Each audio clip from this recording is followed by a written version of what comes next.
C'est un petit examen qui permet d'éviter un cancer. Le frottis vaginal est un acte simple et indolore effectué chez le médecin traitant, le gynécologue, la sage-femme ou au planning familial. Population ciblée, les femmes de 25 à 65 ans, même en l'absence de rapport sexuel. Et pourtant, 40% des femmes ne réalisent pas régulièrement de frottis. Moi, je leur dis des fois, vous allez chez le coiffeur, vous allez chez le dentiste ou allez aussi chez le gynéco. La prévention, le soin de sa santé devrait faire partie du quotidien. En effet, un dépistage par frottis réalisé au moins tous les 3 ans permet d'éviter 90% des cancers.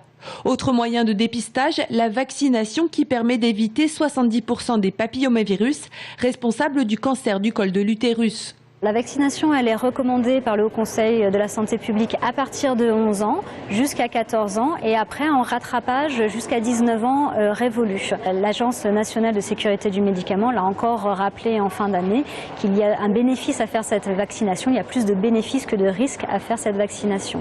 Une vaccination en 3 doses sur 6 mois pour un montant total de 400 € environ.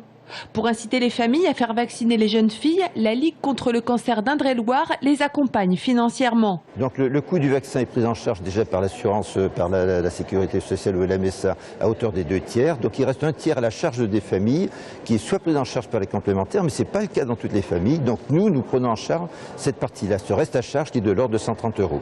Depuis 2010, le Centre de coordination des cancers participe à une opération pilote en envoyant 130 000 courriers aux femmes de 25 à 65 ans du département, leur rappelant l'importance du dépistage. Au final, 7% d'entre elles prendront rendez-vous chez leur gynécologue.